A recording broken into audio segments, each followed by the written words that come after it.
Isang mapagpalang araw po sa atin lahat. Ngayon po ay Marso 24, Martes, ika-5 linggo ng Kwaresma. Ang unang pagbasa po natin ngayon ay hango sa sulat galing sa mga bilang 21:4 hanggang 9. Ang ebanghelyo po natin ngayon ay hango sa sulat San Juan 8:21 hanggang 30. Sinabi niyang muli sa kanila, "Aalis ako at hahanapin ninyo ako, at sa inyong kasalanan kayo mamamatay. Kung saan ako pupunta, hindi ako kayo makakaparoon."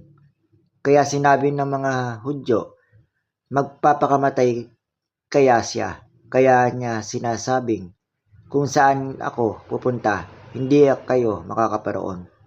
At sinabi ni Jesus sa kanila, taga-ibaba kayo, taga-itaas naman ako.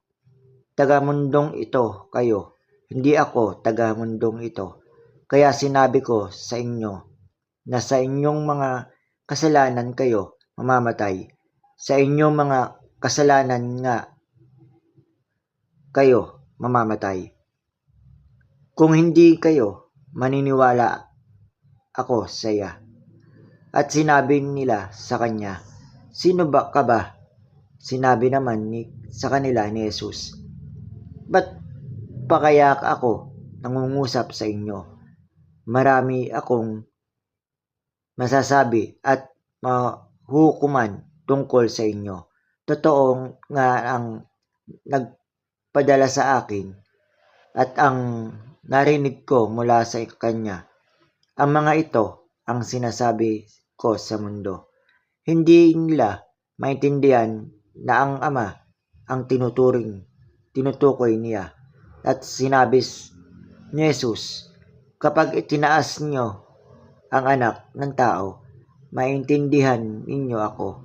Siya at wala akong ginagawa sa ganap sarili ko kundi ayon sa inaral sa akin ng Ama. Ang mga ito ang aking sinasabi, kasama ko ang mga nga ang sa akin ng Ama. Ang mga ito ang aking sinasabi, kasama ko nga ang nagpadala sa akin, at hindi niya ako iniiwan nag-iisa, pagkat lagi kong ginagawa